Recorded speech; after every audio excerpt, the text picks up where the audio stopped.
The father of our hero and his sister died when he was little, and after that, the mother told the boy to become a shaman, as he had potential. She forced her son to study the religious aspects of shamanism, poetry, magic, and various strange things previously unknown to the boy. His mother told him that trouble awaited him if he did not choose this path, but the hero was not interested in all these teachings. The boy devoted all his time to scientific research, and after 10 years, he became part of society. But the woman turned out to be right, and one day he ran into trouble. The guy was hit by a car and died.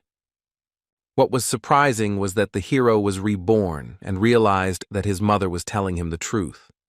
It turned out that there is more than one life. But also, after reincarnation, the guy realized that some things can only be learned through personal experience. Our reborn hero began to work as a teacher at the Academy of Magic. A series of events led him here.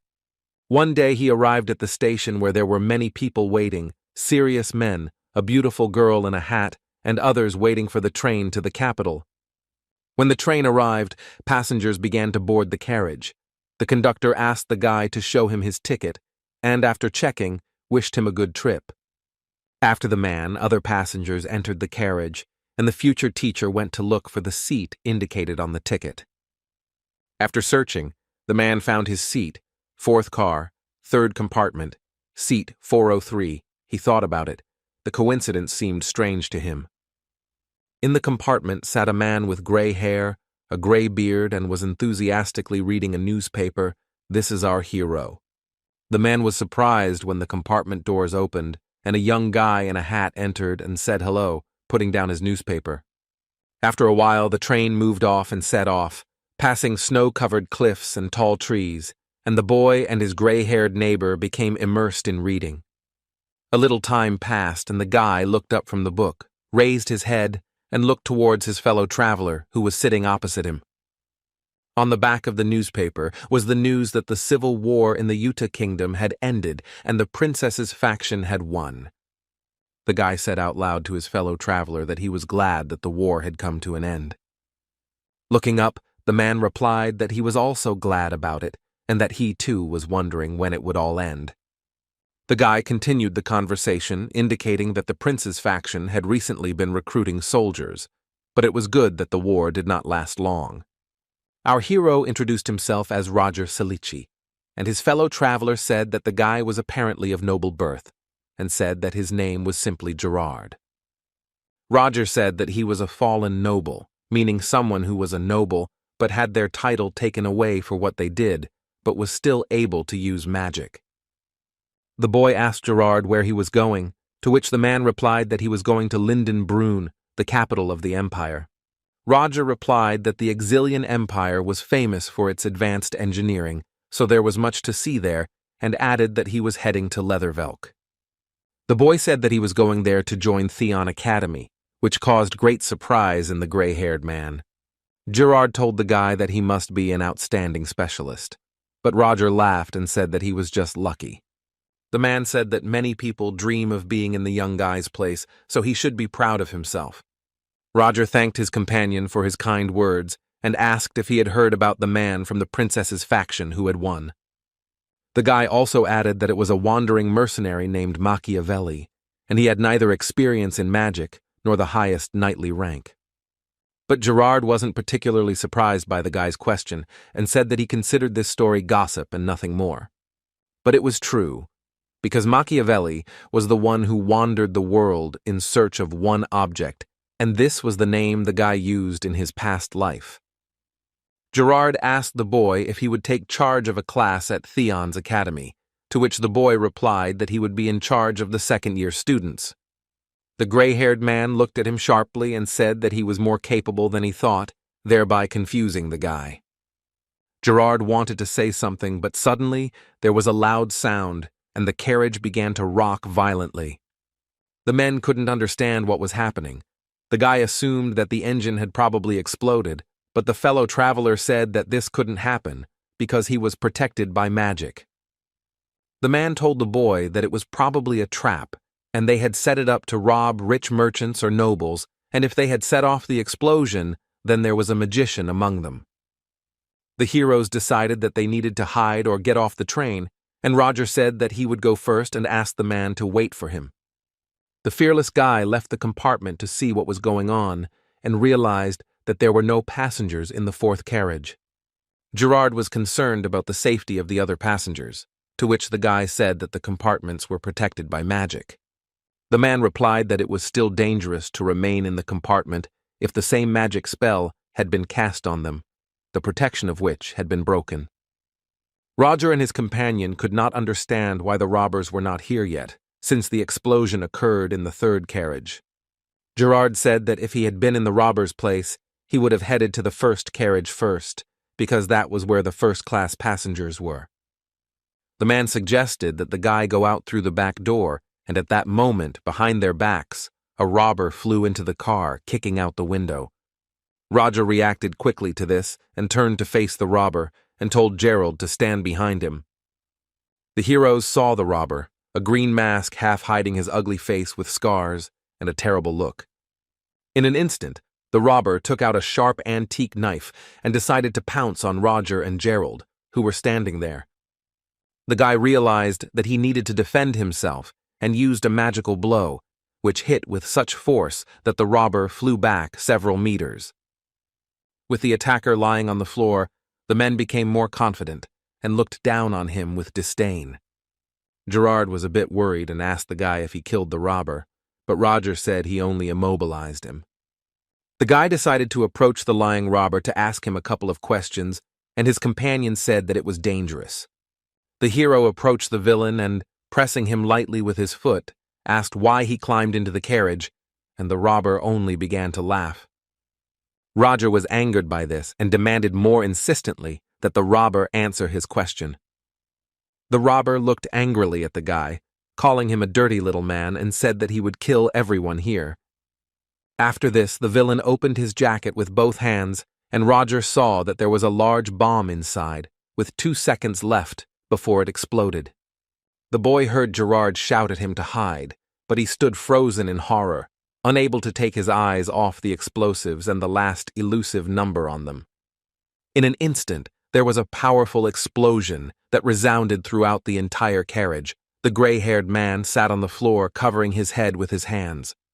When the smoke cleared a little, the man stood up and called Roger, asking if he was okay, but received no answer. Gerard didn't see a single living soul in the carriage. Roger was nowhere to be found, and the carriage was covered in shrapnel and smoke. The man called Roger again, but he was nowhere to be found, and he noticed that the skin on his face was damaged. He pulled the sagging skin of his face with his hand and tore it off, and it turned out to be a mask, under which was the young face of a guy with black hair.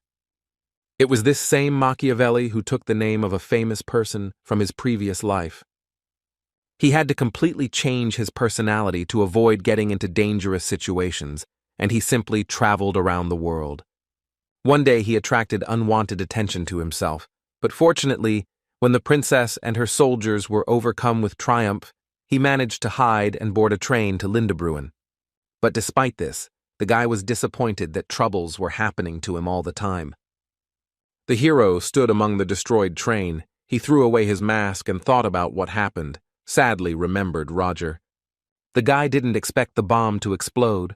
Ordinary robbers would hardly have pulled something like that off unless their target was the train and not the passengers. Suddenly a man with glasses appeared from behind. He saw the guy and asked what happened here and if he was okay. The guy explained to the man that the train had been attacked by armed robbers and that they were heading to the first car and that it would be advisable not to get involved. The stranger turned out to be a conductor, and he said that passengers needed to be evacuated through the last car. He wanted to suggest that the guy do the same, but he suddenly hit the man and grabbed him by the throat with his hand. The guide looked at the guy with an innocent look and seemed not to understand what was happening, but the guy said that this game would not convince him. He said that robbers don't just attack any passing train out of the blue, let alone a protective spell that wears off on its own. The man realized that he had been found out, so he wanted to take a knife out of his sleeve, but the guy noticed it in time and asked where they were so fast. But the man remained silent even when the guy put a knife to his neck, so he decided to let the man go. But suddenly, The hero heard a familiar sound and with a quick movement kicked the man in the back forward. The guy suddenly crouched down, dodging the many bullets that flew through the man's body. He couldn't figure out when the enemy had time to give the signal, because he was constantly watching him, so the guy decided that this operation was planned. The guy was seen by a gang of men with guns, who were very surprised that he was able to dodge the bullets and survive. The hero stood up and, adjusting his tie, told the men not to even dream of killing him. But the villains didn't even think about letting him go and pointed their guns at the guy, and one of them said to finish him off. Our hero looked at them intently, and with the help of magic made it so that none of the bandits could pull the trigger, which left them perplexed. A moment later, the masked men noticed that mana was being released around the guy, and they guessed that he was a mage and that he had disabled the weapon. But then the hero felt how something began to suppress the magic in his hands, and the guy felt how he began to lose strength. Then he looked at the people with weapons and saw that a magician had appeared among them, and it seemed that the guy had heard of him before. He told the young hero not to twitch, and then he would be granted a quick death because the guy was surrounded and had nowhere to go. The enemy felt that the guy was an unusual magician, maybe even 4th rank like him, but he didn't remember his face. The young magician stood on the edge of the carriage with the knocked-out wall and thought that 10 minutes had already passed since the explosion, and he could no longer wait for reinforcements. And he decided that there was no other way out but to jump off the train, which he did, without waiting for these villains to finish him off here. As soon as he jumped, the bandits immediately looked out of the hole, but they did not see where the guy had disappeared to and decided that he had jumped off the train. The main man said that the guy was on the roof and most likely he used flight magic, but they did not understand how this could be done if the train was moving. The villainous magician said that his people should find the guy urgently and that several people should stay here and the rest should search in the first carriage. The hero was indeed on the roof. He was running quickly along the moving train, and a further plan was already maturing in his head. The robbers noticed that the guy ran to the back of the train and headed to the last car. But when they opened the door, they were covered by a wave of a powerful explosion. The gang of villains were surprised at how quickly the guy set a trap for them, and the leader said that the hero was different from the magicians he had encountered. He said that the efficiency and results of his work were on a completely different level, and that the guy looked more like a hunter than a magician or a mercenary. A minute later, the masked men realized that the young magician was separating the cars in order to escape, and that he had no intention of fighting them.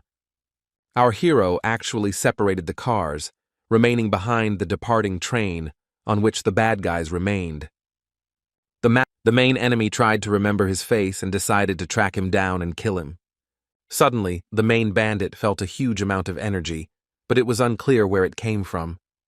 Turning around, the villain saw our hero, who looked at the gang with disdain and directed his magic in their direction. The guy directed a powerful stream of energy at his opponents, and the main villain shouted in horror at the men to run away, while he himself was blinded by the strong light. The entire team was defeated. The villains lay dead on the floor, and the young magician was pleased that it was finally all over. But the main enemy stood opposite. His body was heavily damaged by the inflicted energy blow, but he still remained alive. Half of the enemy's face was burnt. He directed his terrifying gaze at the guy and asked him why he needed to kill them. The enemy began to accuse the guy of killing many ordinary people who were patriots fighting for peace. To which our hero asked in bewilderment how the scoundrel dared to accuse him, since it was they who wanted to kill the young man in the first place. After this conversation, the hero informed the enemy that he would be ready to let him go, but now he cannot, because he knows him by sight. The barely alive man said that it was better to decide everything here and now, and magically, his body began to split into 2 parts like a masquerade costume. Our hero looked at what was happening in bewilderment. He did not expect this at all, and simply watched in anticipation to see what would happen next. From under the man's ugly body appeared a beautiful girl with a wonderful figure and luxurious hair. She turned to the guy and asked if he was okay, and if he was too scared looking at what was happening.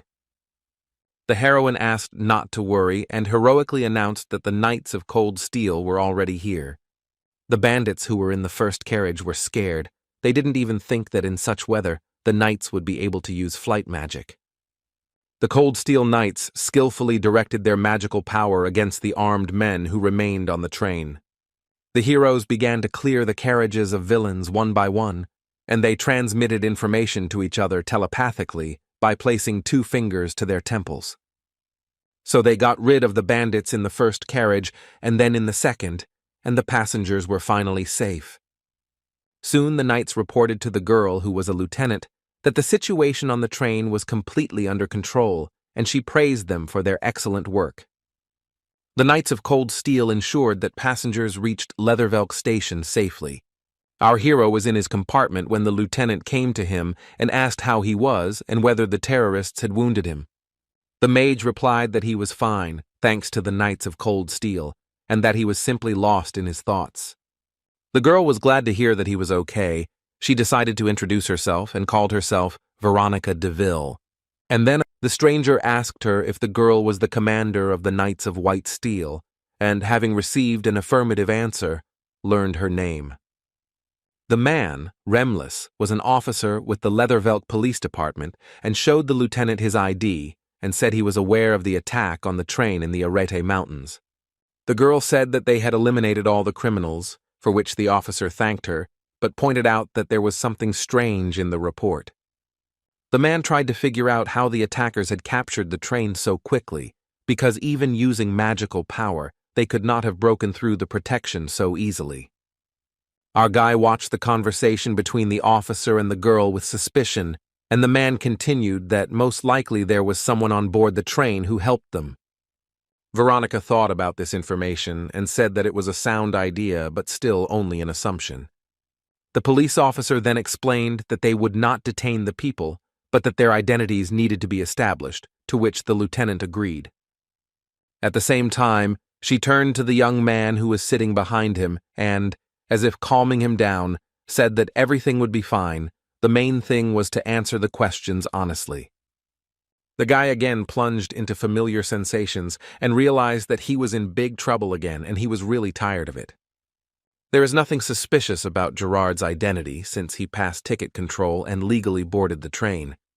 But the problem was in the face, because now it does not at all look like the face of a 45-year-old gray-haired man.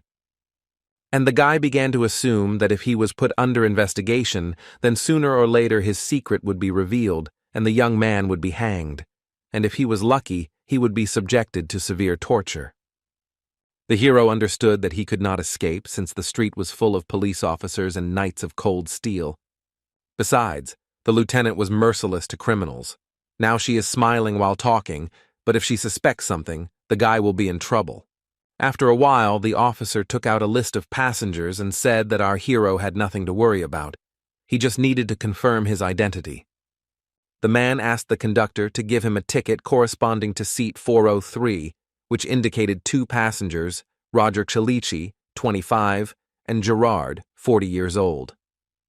The policeman looked at the guy and asked him where the second passenger was, because there should be 2 of them in the compartment. The young man told honestly how during the attack, he was caught in an explosion when they were passing the Arete Mountains, and that he then fell off a cliff. Despite the fact that the guy hid his appearance, he told the truth about his fellow traveler, although the officer sensed a catch in the young man's words. The policeman told our hero to stay put, to which the lieutenant of the Knights of Cold Steel stood up for the guy and said that the guy could not be a suspect.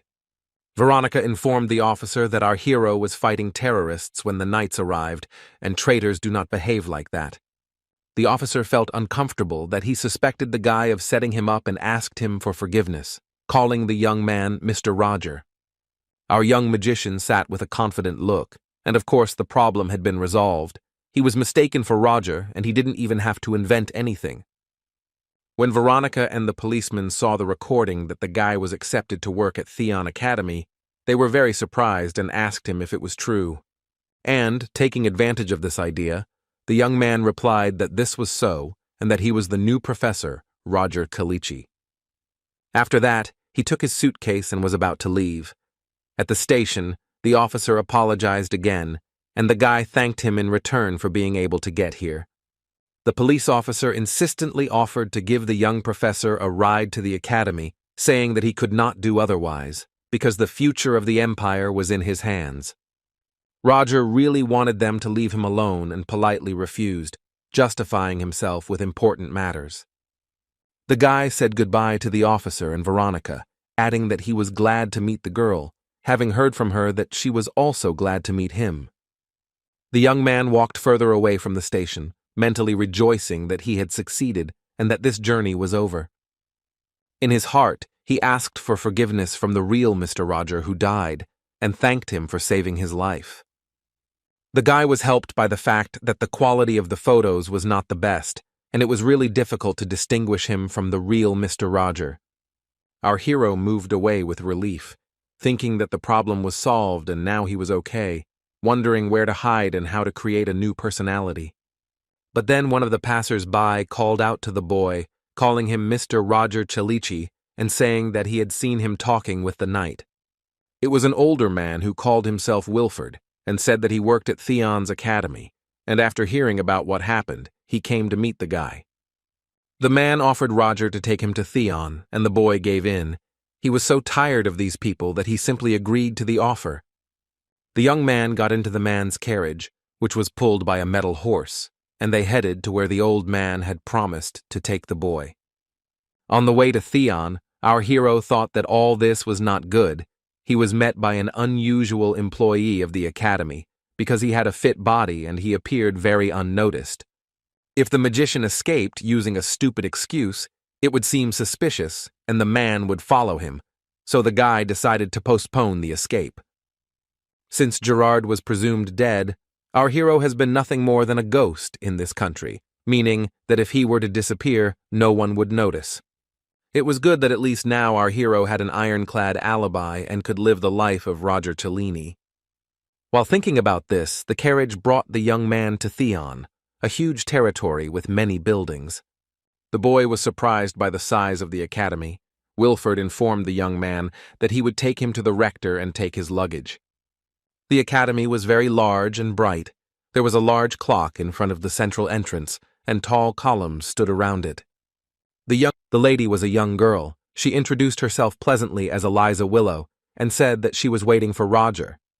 The rector asked if everything was okay with the young man, since she had been informed about what had happened, and the hero answered her that everything was fine thanks to the knightly order.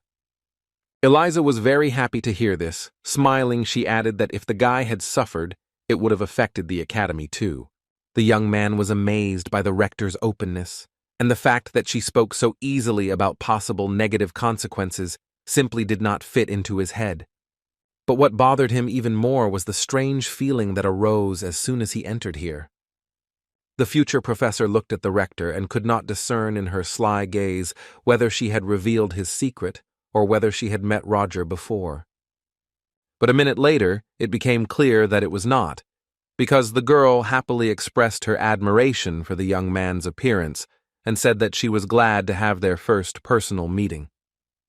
The guy thanked him for the compliment, and Eliza said that he would become popular among the students and handed him the sheet, reminding him of the information that she had apparently sent to Roger.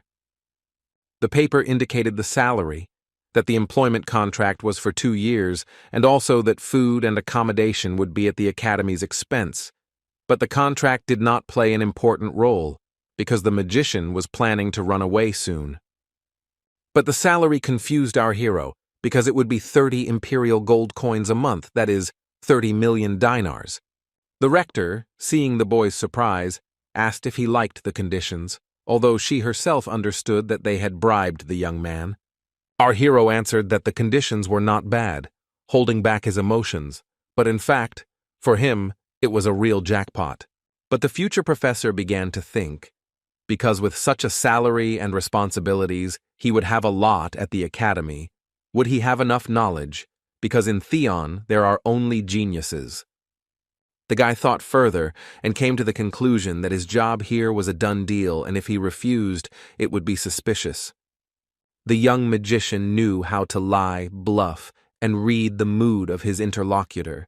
he had experience of his present and past life, so he announced to the rector that he was ready to sign the contract. Eliza extended her hand and told Mr. Roger that she would be glad to work with him, and the guy responded in kind by shaking his hand. Our hero settled in Theon. He had 3 weeks left before the start of the semester, during which time he would be able to prepare.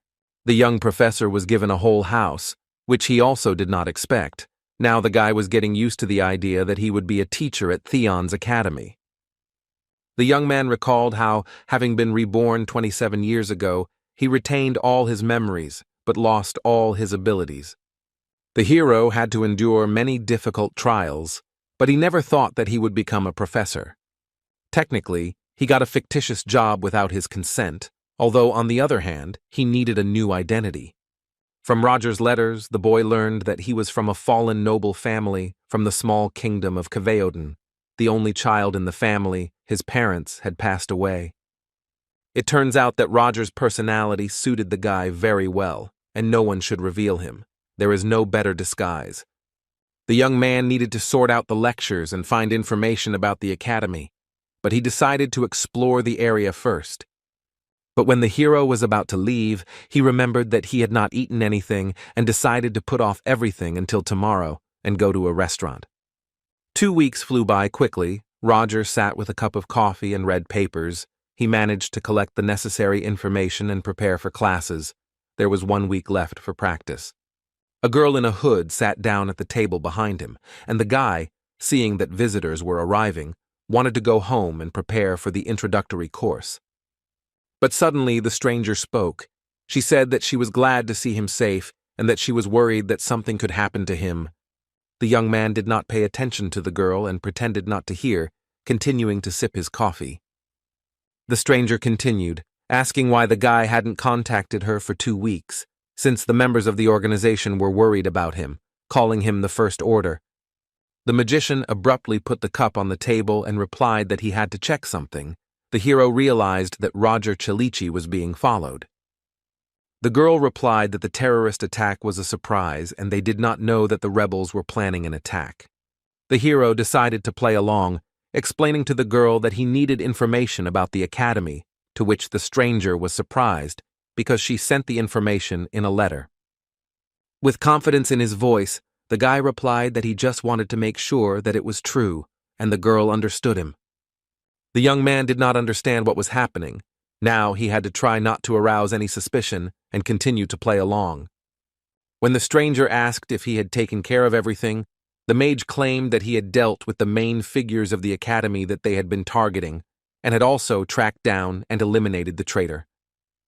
The new arrival said that as far as she knows, the traitors were fed their own limbs, and the remains were thrown to the dogs, and in her opinion, this was a worthy punishment, and the guy realized that everything was bad. The stranger added that she should have verified everything herself before reporting to Roger, and she apologized for this. Our hero did not understand what she was talking about, but without showing it, he calmly asked her to tell him the reason for her sudden appearance. She started talking again about how Roger had been here for a month, but still hadn't contacted them, and they were worried. The guy sharply noted that her appearance attracted unnecessary attention and got on his nerves. He noticed from the conversation that the girl was afraid of Roger. Softening his voice, the young man said that he would listen to her report and asked how many people they had taken. Nervously, the stranger reported that 31 people from the Third Order and 7 from the Second had been successfully infiltrated, and other members of the First Order had already taken their positions according to plan. Roger calmly approved of the girl's words and suggested that the stranger leave if the report was finished, and she asked him to come to the previously agreed place in the future. The young man, of course, did not know what kind of place this was, and he decided to switch to a strict tone again, making it clear to her that she had no right to give him orders. Returning home, the guy tried to understand at least something. Roger is the youngest 4th-rank mage and Theon's professor. It all didn't fit together into one picture. Our hero was angry with himself for not suspecting something was wrong earlier, and Roger's personality seemed ideal to him. After all, she was specially created in such a way as not to arouse suspicion. Otherwise, he would not have been able to infiltrate the academy. And then it dawned on the young man that these letters that he found were most likely encrypted, and now the guy was in an unpleasant situation. Our hero did not understand how he could have miscalculated so much and gotten himself into such trouble with hasty actions. It seemed that Roger used the Kyoden language to encode the messages. The construction of the sentences immediately seemed strange to the magician. The guy couldn't even imagine that it was the First Order, whose task was to infiltrate the academy and gain everyone's trust, and then periodically report on progress. But the more he thought about it, the less he believed that the head of a secret society could die in a terrorist attack. It turns out that Roger was one of the strongest members of the organization sent to spy on the academy, and such a person should have survived. Now, to the secrets of our hero, there is also this whole story between Theon's academy and the secret organization. According to that girl, the secret society consists of 4 orders: 0, 1st, 2nd, and 3rd. The guy knew nothing about the 0 order, but now he at least knew about its existence. The young man decided to find out who else the First Order had sent, because if this person was familiar with Roger, then there was a risk that he would be exposed, and now the main thing was not to get caught. The guy decided that the best option for him would be to use Theon and get rid of the secret orders, because a secret organization would not be able to resist a powerful academy. It would be necessary to obtain the necessary information without either side realizing it, and this game on 2 fronts was causing the magician a major headache. The thoughts became increasingly heavy, and they tired the professor out considerably, predicting 2 difficult years for him at the academy. The first semester has begun, and the large auditoriums are becoming lively with the many students of the academy.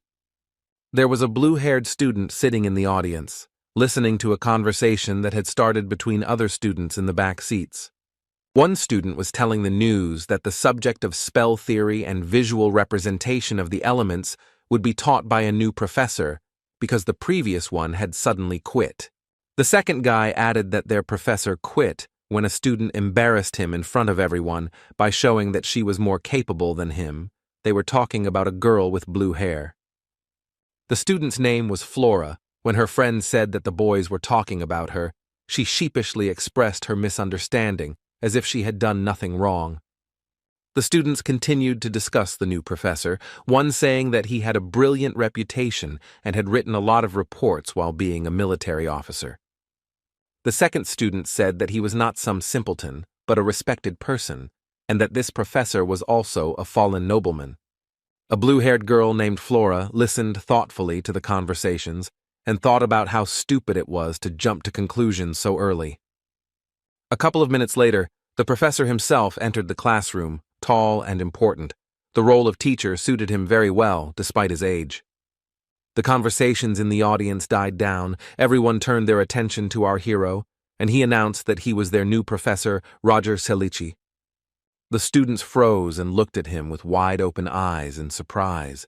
There was something mysterious and incomprehensible about the professor. Roger warned the boys that while they didn't have a schedule yet, he would make a few announcements, and then they would begin the main course.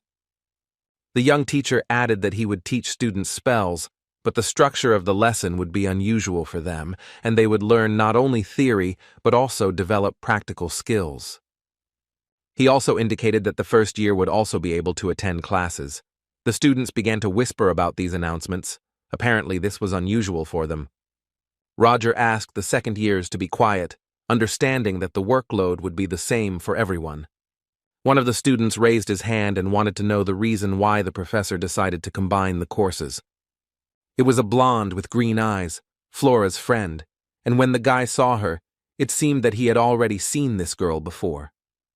The professor replied that he considered it his duty as a teacher to allow everyone to gain something useful from their classes, regardless of their level of preparation. Roger also said that one shouldn't expect standard lessons, but the girl asked for more details since she didn't understand. Not wanting to reveal all his cards right away, the teacher suggested that she attend the next class if she was interested. Turning once more to the audience, the magician warned that if anyone thought they could earn good grades without trying, Simply because they were a new professor, they would be disappointed. Our hero thought that it would be easier for him to teach as few students as possible, despite the fact that he was well prepared. That's why he set these rules. The pride of the second-year students would be hurt if they attended classes on par with the first-year students. And besides, no one would want to study with him if it was difficult. The professor finished his lecture and invited the students to ask questions, who had any, and froze in anticipation. One guy was interested in whether his heavy energy was due to his work as an officer, and one girl wanted to know if it was true that he was the youngest fourth-rank mage. There were many questions, but no one had the courage to ask even one. Even the blue-haired student only smirked at his words. Roger finished the lesson and walked down the corridor thinking about why no one wanted to know anything about him. He even prepared the answers in advance. Then the guy realized that he had apparently hurt their pride and regretted not being more friendly with the students. The professor looked around and saw girls and boys standing on the sides. Their faces were slightly puzzled or even scared. It seemed his assumption was true. Suddenly, a girl came up to him and said hello, and then asked if she understood correctly that he was the new professor, Sir Roger. The beauty said that her name was Selina, and that she was also working here for the first day, and then she offered our hero lunch, and they left the building. On the street they met Braino, a professor in a body who teaches how to summon golems, Matilda, who is responsible for the curse and dispelling magic section of the spells. Roger also introduced himself and said that he taught the theory and practice of spells, thinking that the new professors of the academy had gathered here to get to know each other better. A young man wearing glasses stood nearby and watched the teachers talking and cast unfriendly glances at them. Matilda quietly told Roger that this man was Professor Chris Benamore, and he was the first of all to join the academy, and he was also a nobleman. It turns out that among them there was one nobleman and 3 commoners, not counting Roger himself, and they are the best in their fields, and among them there may be another member of the First Order. Our hero thought about Chris Benamore, but the fact that he was the first to join the academy doesn't mean anything, and you can't take your colleague's word for it. The man in glasses began to mutter irritably that he couldn't stay here any longer, that they were all commoners, and he was just interested in looking at the new teachers. Then the evil professor added that if anything he was on his own and didn't want to deal with anyone, especially Roger. Addressing our hero personally, an impudent man named Chris warned him not to act like a big shot. Matilda was very outraged by the behavior of this professor. She convinced Roger not to pay attention to the bad teacher because his status does not give him the right to look down on them. The new teachers decided to go to lunch without the man in glasses, since he was against them and our guy was no longer alone. The night before the first lesson, the girl who came to the cafe in a hood wrote information in the academy chat. She talked about Roger, that he participated in the hunt for cryptids, and that in the Magic Tower he is an independent specialist. The girl told the other participants in the conversation that she would not allow the professor's first class to be disrupted and would make sure that many students came to him. The next morning, our hero was heading to his first lecture, and he was wondering how many students had decided to stay since he had specifically warned that his classes would be difficult. Roger was sure that most of them would definitely not come, and if they did, it would be because the other classes were packed to capacity, and at best there would be about 30 people left, no more. The young professor entered the auditorium and was very surprised. Almost all 80 seats were occupied. The students felt the atmosphere change when he entered. Some thought he really was a military officer. Roger saw how many first-year students there were. Weren't they afraid at all to attend classes with second-year students? The guy's first thought was that he had been set up by the girl in the hood who came to his cafe. But then the teacher dismissed this thought and decided that he had simply underestimated the students, because the best of the best study at Theon Academy. Roger's final version was that he had awakened their competitive spirit, and they wanted to prove something. The guy had no choice. He had to do his job, and he introduced himself again, since there were many new faces in the audience. When the mage said he would teach everything about spells, one student asked if that meant he would teach all 4 training profiles. The professor answered the boy sharply that he had not yet given permission to ask questions, but today he would be accommodating. Roger warned that from that day on, he would deduct points from those who disrupted the course of the lesson or questioned his authority, but reassured them that the points could be earned again. The teacher continued by adding that since the question had already been asked, he would answer, and confirmed that he would teach all training profiles.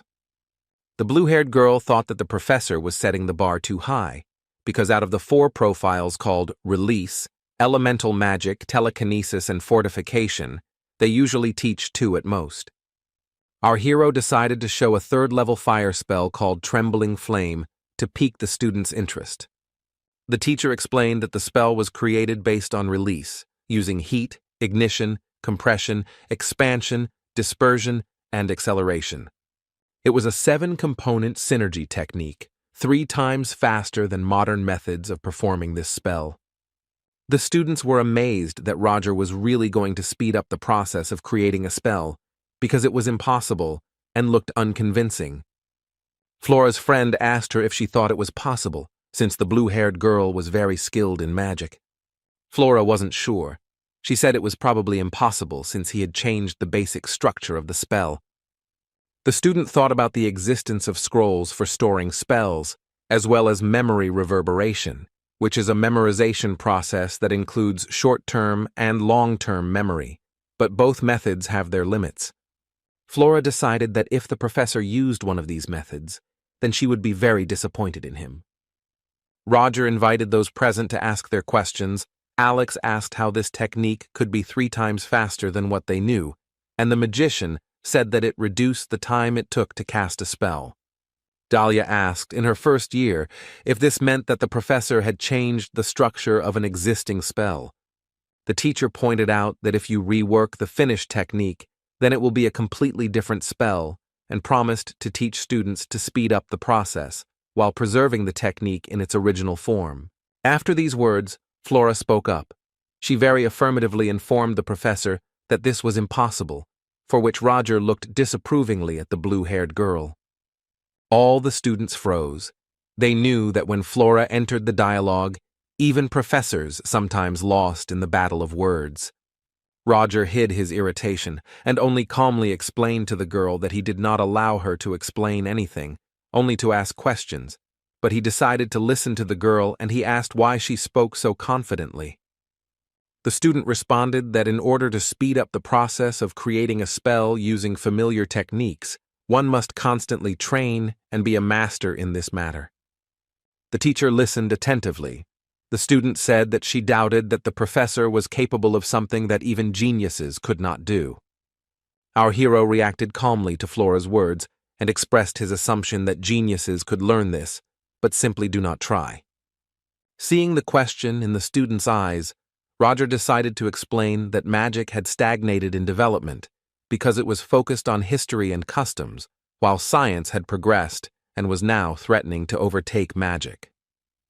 The professor wasn't trying to say that science was a step higher, he simply meant that magic had room to grow.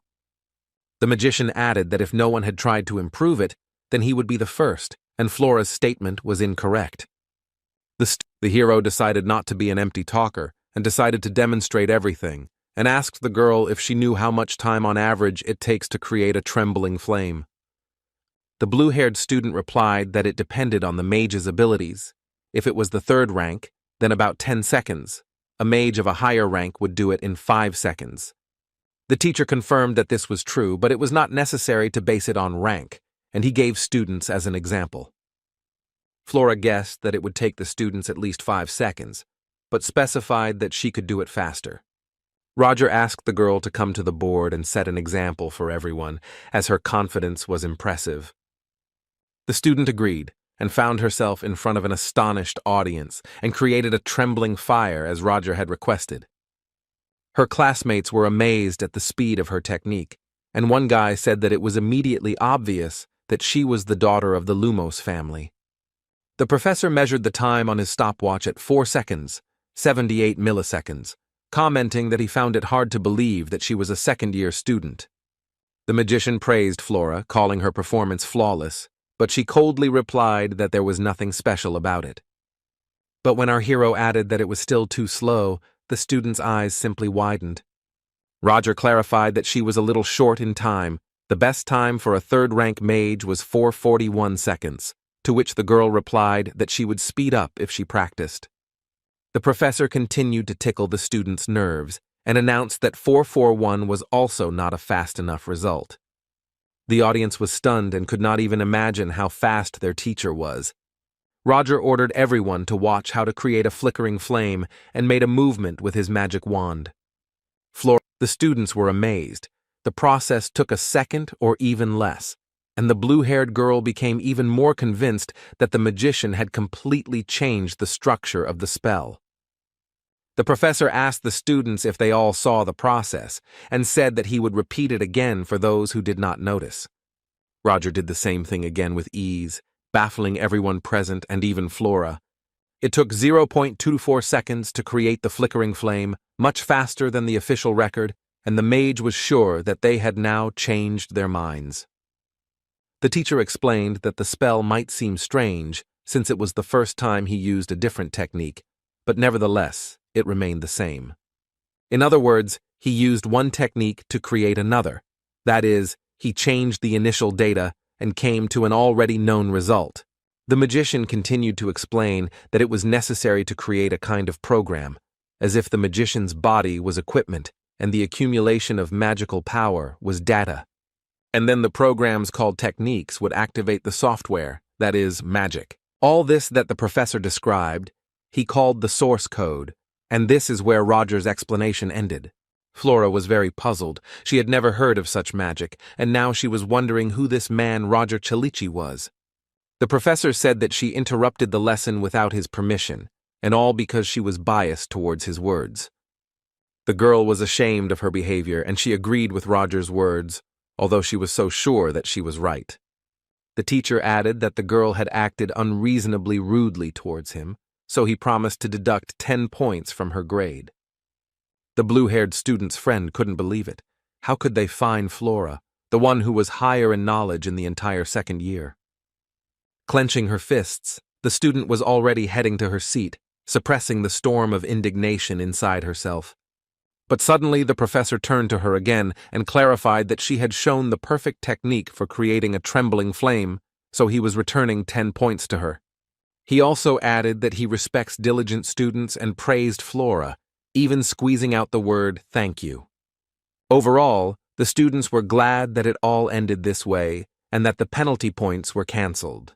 The friend asked the blue-haired student how she was, but Flora looked pleased and thanked her for her concern. Cheryl was surprised at how quickly her friend let it go, but in reality, her friend hadn't been open with her. Roger took off his coat and announced to the boys that this was just an introduction and that the lesson could now begin. He went on to say that he would select students who would listen carefully and teach them the source code, so he recommended that they work hard. Of course, this inspired the students, as well as filled them with fear of what they considered an impossible task. One of the guys remembered how he heard bad gossip about the professor from the students, and did not want to come, but now he realized that he was afraid in vain and that Theon is the strongest academy. After an hour of laying out the theory, the teacher finished the first lesson and, asking the students to review the material at home, left the classroom. After he left, the students began to discuss him, share their impressions, and say that the professor was simply incredible and that no one had ever seen anything like the source code. But there was one arrogant guy who began to belittle the others, explaining that if such nonsense impressed them, it meant they were all commoners and there was no place for such people here. He walked up to the bespectacled boy who was admiring Roger and began to hover over the student questioningly. The young bespectacled man did not know that he was talking to him and remained silent, so a conflict arose between them. Ignoring the apology, the student became furious and muttered through his teeth that no one had the right to look down on Baron Phalio's eldest son. One student, hearing this conversation, wondered if this was the Baron Phalio, whose estate was located on the far border of the empire. Upon seeing him, the evil guy mockingly stated that he was surprised that Theon was now accepting children. To which the other guy cheekily replied that it was better to have children than the stupid sons of a baronial family. This made the pompous guy even more angry, and he took his magic wand and hissed that they would answer for their words. The student looked calmly at the angry guy, and he was not afraid at all. There was a challenge in his expression. The villain was embarrassed when he was asked to continue to see what would happen if he attacked right here. The defender came closer. He was shorter, but he was not afraid, and continued to say that the academy would not turn a blind eye just because of his status. Then he added that the scoundrel should have read the rules before joining and looked around before raising his voice, because there were observers of their conversation. The ill-wisher realized that he had lost, since everyone around him was looking at him disapprovingly, so, gritting his teeth, he left. The guy with glasses sighed with relief that the villain had left and thanked his savior, introducing himself as Aiden. The fearless guy who stood up for him asked not to thank him, because he was simply infuriated that the scoundrel was bragging about his status, and replied that his name was Leo. The bespectacled man began to praise the guy even more, but Leo didn't like it, and he decided to leave.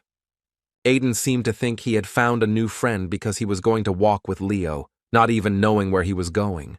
Seeing the alchemy textbook in his savior's hands, the bespectacled man said that he was also going to an alchemy lesson now, but Leo was indifferent to this, telling him to do as he wanted. But then the guy advised Aiden not to be so obvious, because he was a country bumpkin and a commoner, although the bespectacled man didn't realize it.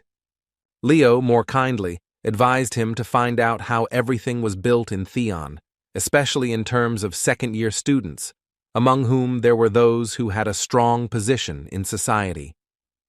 The guy explained that, firstly, Flora Lumos was a second-year student, and she was no gift. It was better not to approach her, and Aiden realized that she was the one who spoke in front of the class. The bespectacled man's new friend added that, according to rumors, the previous professor of the theory and practice of spells quit because of her. The second student is a native of a noble family of the Exifin Empire, the third princess, Elendel van Exifin. Leo clarified that commoners like him and Edmund would be in trouble if they somehow offended a person of royal blood, and the bespectacled man understood who the guy was talking about. And thirdly, the defender added that there is a student who leads the most famous company of the second year, consisting of nobles, and his name is Frieden Volberg from the most noble ducal family. The scoundrel, whom the bespectacled man had already managed to irritate, was one of their company. For them, commoners were just gnats. Edmund told his friend that there was nothing to be done, and asked if there was anyone else, and Leo couldn't figure out whether he was brave or stupid. The guy informed the bespectacled man that there were a few more students he would tell him about along the way, after which his imposed acquaintance suggested having lunch together. Roger, walking down the corridor, thought about the first lesson. The reaction of the students was better than he imagined. He didn't even expect that. In this world, the time corresponds to the 19th century on Earth. Even if we take into account the presence of magical power, science here is not as advanced as in the 21st century in Roger's world. So he created the source code by combining magic and science, but the magician never thought that it would amaze the students so much. When our hero's teacher saw his development, he simply said, "Not bad," and the magician expected something similar from the students. The process of creating a spell must be quick and precise, but it is complex and limited to the third tier. But the professor couldn't teach them just the source code. He would need to prepare more spells to keep it from being discovered. The teacher approached a door, it was his office, and he decided to go in and take a look around. Roger walked into the office, but the first thing he saw was a girl with long white hair and a long dress. It was the rector of the academy. She was apparently waiting for the professor, invited him into the office, and asked if he liked the interior. The girl explained that each professor at the academy had a personal space allocated to him, and Roger could use this space at his own discretion. The teacher was surprised by the meeting, even a little confused. He asked what brought her here, to which she laughingly replied that she just wanted to know how he was doing.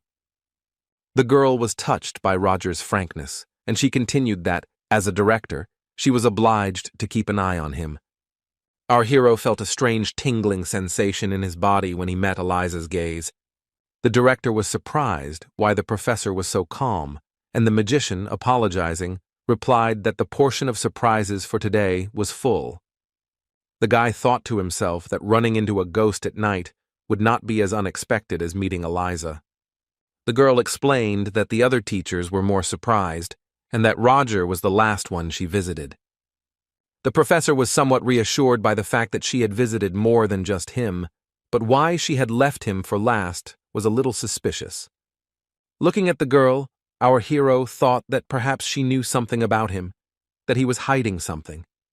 No matter how well the organization hides itself from the rector of the academy, suspicious details will not go unnoticed. Our hero was irritated by this unfair play. Even though he was the head of a secret organization, he didn't work for them. The rector noted that she had heard that Roger had invited first-year students to his lectures, and the guy confirmed that he did not divide students into courses. Eliza said that she doesn't blame the professor for anything, and in fact she agrees with his teaching methods, and that there are some really strong guys among the new students. She also noted that there were also students using unique magic, but Roger didn't know that because he only received a list of groups. The guy also learned from Eliza that a princess attends the classes, so he needs to try not to get into trouble. The rector added that she was not asking him to treat her specially. It would just be difficult to resolve the situation if something bad happened. She congratulated the magician on the successful conduct of the first lesson and said that she would not worry anymore because the students had good impressions of him. Our hero felt a bit awkward and offered the girl some tea, to which she replied that she appreciated his hospitality, but she had work to do and wished the guy good luck with his work. Eliza left the office, and there was an elderly man waiting for her, who asked her how everything went and whether she could trust Mr. Roger. The rector did not yet know the answer to this question, which she told the man, the same one who brought the boy to the academy. The girl continued that she usually watches those who arouse the most suspicion, but she could not say anything for sure about this professor. But the man was sure that if the rector had taken up the matter, then everything would soon be resolved. Eliza thought about it.